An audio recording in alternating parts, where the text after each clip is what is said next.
Mirë se vini në kanalin ton, mos harroni të bëni subscribe dhe të klikoni si përzieles për të marrë njoftimet më të reja. Faleminderit! Soda e bukës, sekreti që shëron reumatizmën përgjithmonë, ja si ta përdorni. Ekspertët janë gjithnjë më të bindur për rolin fantastik të sodës së bukës kundër reumatizmës dhe artritit.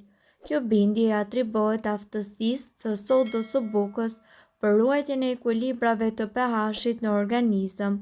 Nëse këto ekuilibra prishen, trupi është në telashe.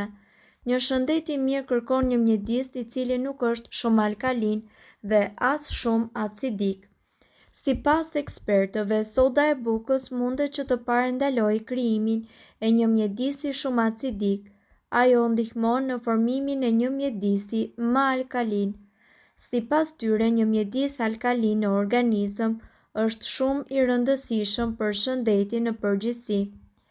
Soda e bukës kundër inflamacionit. Një vit më parë, revista Immunology publikoi një studim mbi sodën e bukës, ku sipas studimit, pirja e ujit të përzier me sodë buke mundet gjithashtu që të ulë gjasat e shfaqjes të sëmundjeve inflamatore. Studimi zbuloi se në vetëm një javë nga konsumimi i këtij lëngu, qelizat imunitare viheshin në punë, jo për të stimuluar, por për të luftuar inflamacionin. Për më tepër, studimi zbuloi se soda e bukës e ndez shumë prej reagimeve anti-inflamatore të trupit. Artriti dhe reumatizma kanë të bëjnë me inflamacionin e kyçeve dhe ijeve. Këto sëmundje njihen si sëmundje autoimunitare. Ky term ka të bëjë me faktin se sistemi mbrojtës i organizmit nis të sulmojë vetveten në vend të viruseve dhe baktereve. Një gjë e tillë shkakton dhimbje, ngurtësim dhe dëmtim të kyçeve. Si ta përdorni sodën e bukës? Sasia e rekomanduar e sodës së bukës varion nga personi në person. Ka ekspertë të cilët thonë se fillimi i çdo kure duhet të jetë me 1/8 e një lugë çaj me sodë buke të tretur në një gotë me ujë. Më pas, kjo sasi mundet të rritet në 1/4 e lugës. Në qoftë se vëreni që nuk mbusheni dot me frymë dhe vëreni që rrahjet e zemrës janë të forta, atëherë kjo tregon se e keni tepruar. Dhimbja në gjuhë është padyshim një nga problemet më të zakonshme shëndetësore. Disa nga shkaqet e dhimbjeve të gjurit janë artriti, osteoartriti, artriti reumatoid, artriti septik, bursiti, cistet e gjurit, frakturat, dëmtimet dhe paqëndrueshmëritë e ligamentit. Shpesh për të kuruar këto dhimbje mund të bazoheni tek mjekësia alternative, e cila mundet që të rezultojë shumë efikase. Përdorimi i vajit të kokosit dhe piperit të kuq djegës mundet që të shkaktojë një ndjesi të ngrohtë rreth zonës së gjurit duke reduktuar ëndjen tuaj dhe mund t'ju ndihmojë më shumë nga sa ju mund ta imagjinoni. Përbërësit që juve do t'ju duhen janë 2 lugë piperi kuq, 1 filxhan vaj ulliri. Udhëzime: përzieni përbërësit për të përgatitur një pastë homogjene dhe aplikojeni atë në zonën e prekur.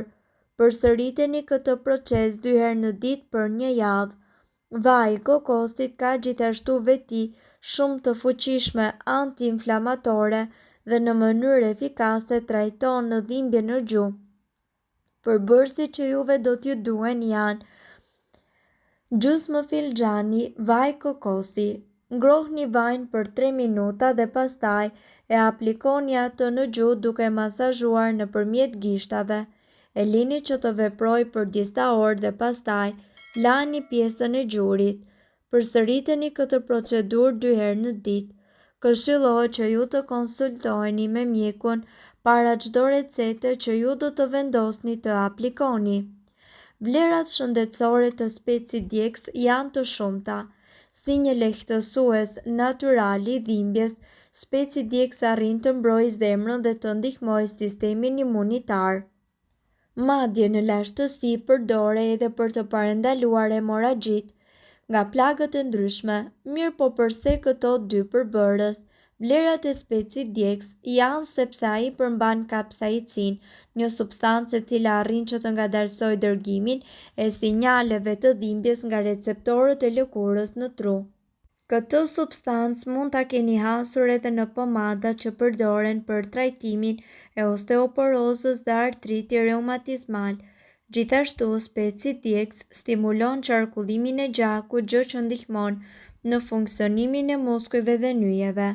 Studimet tregojnë se vaji i ullirit përmban oleokatin.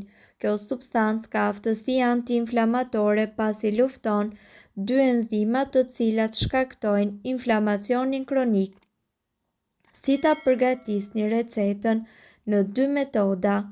Njëra nga mënyrat e përgatitjes është fare e lehtë.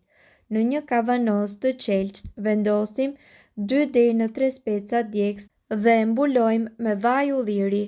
Kavanozin e mbyllur me kapak e vendosim në një vend të ekspozuar në dritë dhe e lëm për 2 javë. Më pas mjafton ta aplikoni në zonat që ju japin shqetësim.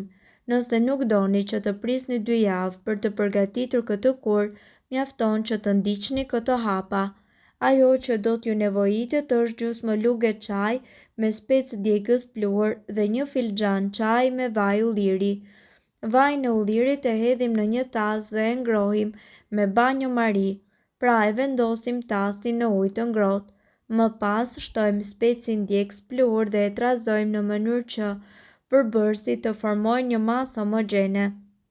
Këtë masë aplikojeni në nyje apo muskuj që ju shkaktojnë dhimbje dhe e fërkojmë në të gjithë sipërfaqen në mënyrë që të përthithet nga lëkura.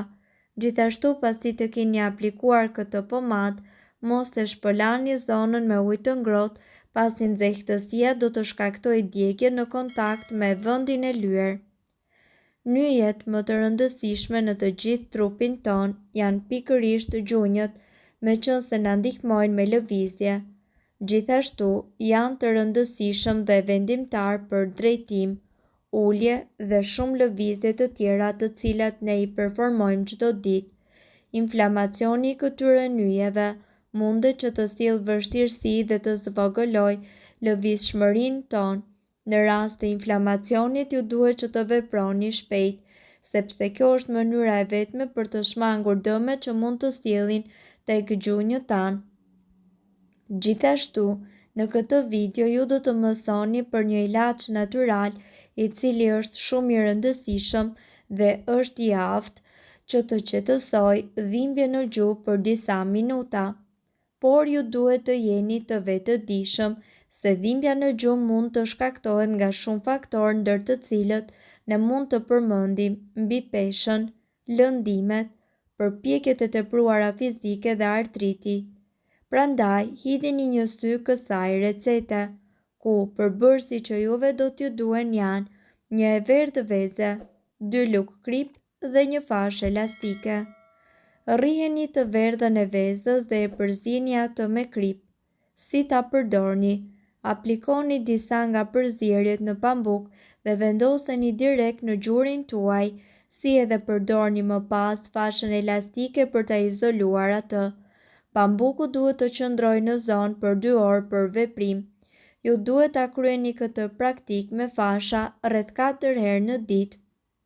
Mirëpo duhet të dini, informacionet në këtë video kanë për qëllim të plotësojnë dhe të mos zëvendësojnë këshillat e mjekut tuaj dhe nuk kanë për qëllim të mbulojnë të gjitha përdorimet e mundshme, masat paraprake, ndërveprimet ose efektet negative. Informacionet në këtë video mund të mos i përshtaten rrethanave tuaja shëndetësore, prandaj, para përdorimit, konsultohuni me mjekun tuaj.